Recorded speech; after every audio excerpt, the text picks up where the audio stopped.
Coming in at our number 5 spot, it is the Horizon Draft.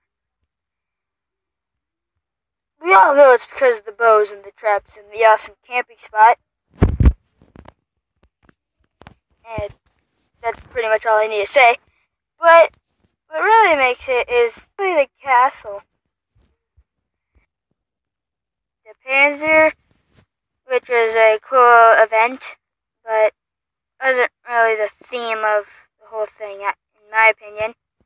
But I think the best part is the bows, and definitely the boss battle.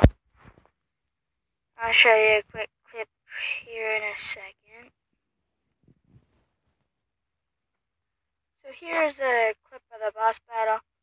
It's okay, I guess. That guy's doing a Rainbow Perk challenge. Anyways, moving on to our number 4 spot. Taking the number 4 spot, it's gotta be Reese. It showed up in 3 of the 4 maps. Call of Duty 1, Call of Duty 3, and of course, where it all started, Pack-a-Punch and all that stuff. World at War. Pretty basic map. It has the 4 perks when you're playing it on what I'm filming right now as the actual first ever, not Horizon Draft. I'm Doris. Jesus Christ, I can't do it. I can't say it. Yeah, but coming in at number 4, it's Doris. It brung in some cool stuff. But Kino brung in the Thunder Gun, which in my opinion is the best wonder weapon of all time, besides the unpatched liquefier. And, probably, I don't know. I'm probably going to do a top 5 buildables just because, Yeah. Okay, so moving into our number 3. Coming in at number 3, it's Moon. This is definitely a controversial one. Probably one of the more hated ones that you're going to hate on.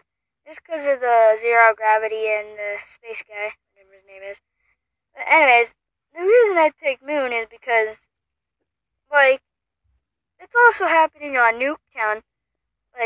If you get to round 25, on Nuketown, the zombies' eyes change blue, and, and you can hear the quotes from Moon, which I think is pretty cool. And also, I think one of the worst things about Moon is that you have to go to Area 51 twice to get Jug, which is pretty stupid. I think they should have had it, maybe just switch spots, but not actually do that. Where you have to go to it twice, maybe on this side, where the Jug is pointing to, that side. They switch places on those two.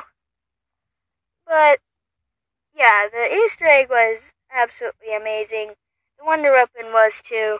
So, that's why Moon takes our number 3 spot. Is Origins. The reason I didn't put it at number 1 is,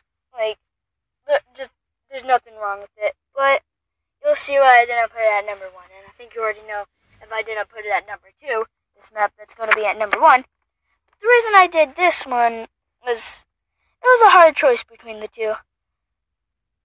But I definitely thought that Origins was a little too complicated, but had an definitely amazing cutscene for the Easter egg.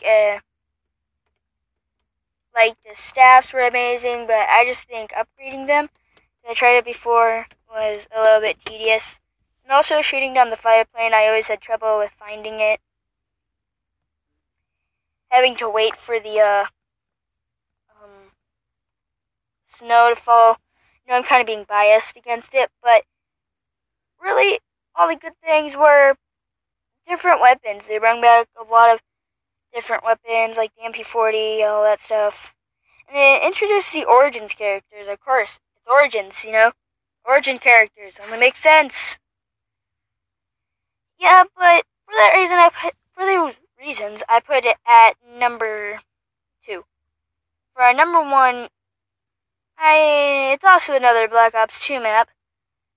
And I'll give you a hint. It's Call of the Dead, but it doesn't have call. That's what it is. I think you already guessed it.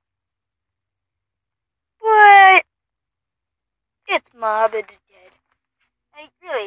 If I didn't put it on number 2, number 3, number 4, number 5, I would just be freaking retarded. I mean, really, this map is awesome. Probably put a warning that there's going to be bias, but I'm not going to put it. Because you guys don't want to hear my prejudice. Okay, but anyways, so, the reason I put Mob of the Dead at number 1 because it's Alcatraz.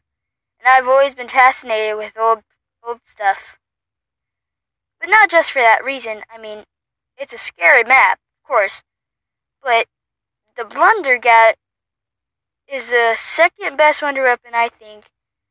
I think the best is the Thundergun, Blundergat / Ashgat / Metrolic Withering / Sweeper / whatever other name there is.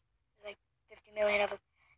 Not really, but there's only 4. But and then the third is the what is it? Give me a second to remember. The Apothecary Servant, that's what it was.